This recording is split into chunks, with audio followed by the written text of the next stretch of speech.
Prayers for peace in southern Sudan. Last year saw a major upsurge in violence here, with more than 2,500 people killed and over 250,000 displaced. Sudan is once again at a crossroads. The next 12 months, with landmark elections and a referendum where southerners will decide whether they want to remain part of a united Sudan or secede, will be critical.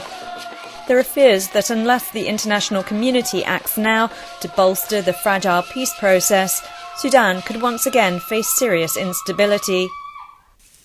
Much of the violence is taking place in remote rural areas between southern Sudan's many tribes.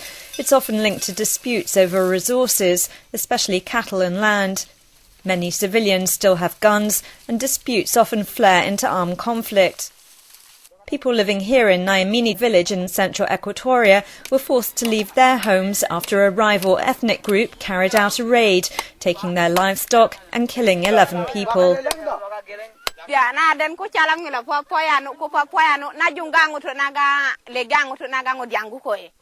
Other villagers are equally pessimistic.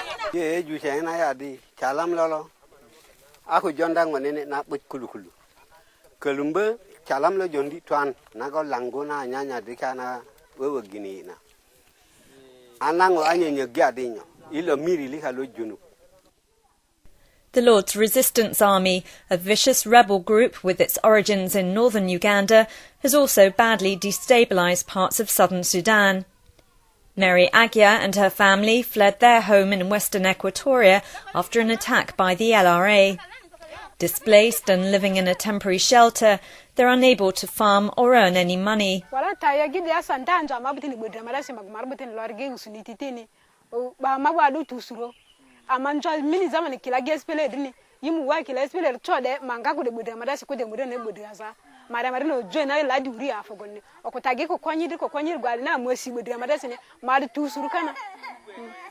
Her 14-year-old daughter, Fubi, is still traumatized. She was abducted by the rebels and doesn't want to go back home.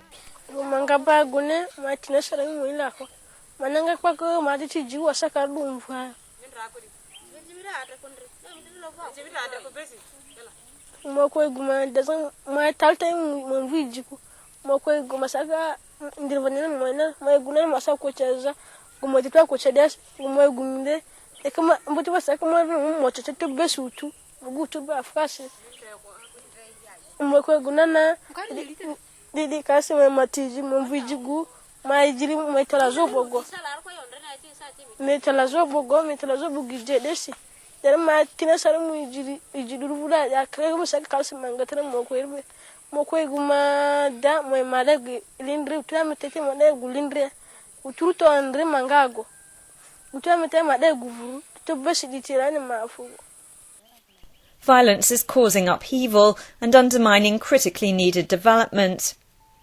Rebecca Conjo and her family hunt for wild vegetables to eat after 2 attacks on their village in Lake State by a rival tribe. Chicken she'd raised with the help of an aid agency were stolen in the raids and family crops were lost.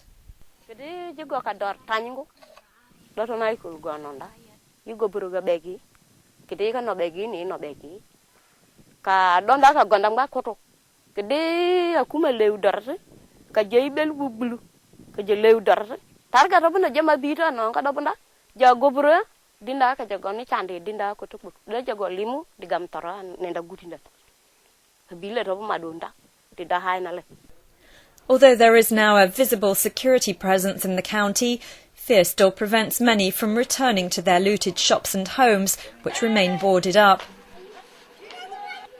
The United Nations mission in Sudan, UNMISS, has deployed thousands of military and civilian personnel to support and monitor the implementation of the peace agreement. But many say the UN needs to do more to help protect civilians from violence. We don't know what is the role of UN, because we have seen that some people are here, they're called UN. But this insecurity is happening, but we don't know what are they saying about this.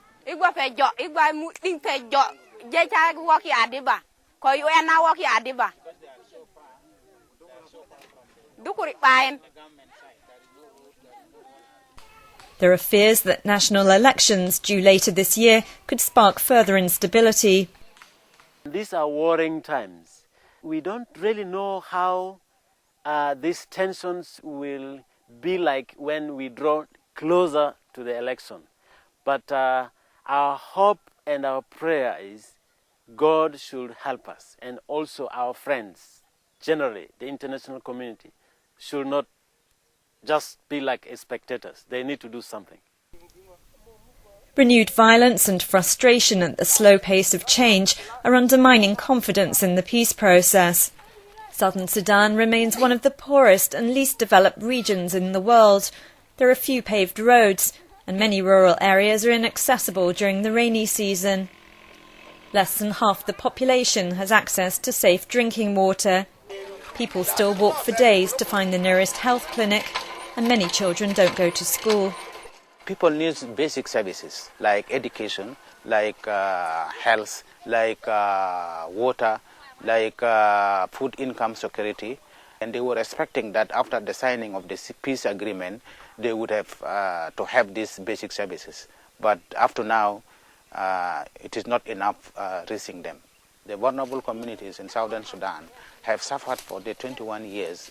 They don't need to go back to war. They need peace and they need development. The government is now paying for teachers' salaries, but headmistress Lois Kayinwa says things are far from perfect. The government, they provide us with books, pencils, but no desks. This is what we are facing. Our children are sitting on the floor. No chairs for teachers and even no tables. Despite the problems, some in southern Sudan say there has been positive change.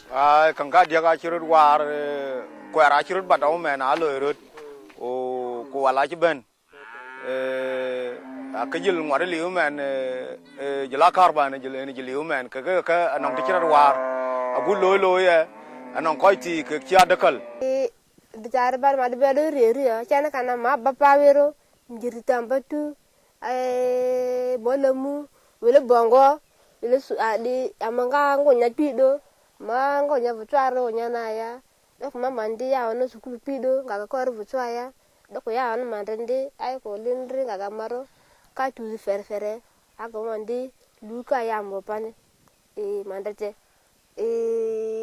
adagase dana mbodo nda ka motechi ago jigidu yuma tak bakode kana kana mama ro yumvaya ag mandai ko ma adne detayri ya ona jipete wori amaterieru ma jumvula kazose ga woisi gage tawtorer nya woro na ya gana ma ko te junde girgisisi ya do mamande milena ma do rieru agullu ka ga mopa. Southern Sudan has faced decades of war and neglect. These children were all born during the war. But with political will and urgent engagement by the international community, they now have the chance to grow up in peace.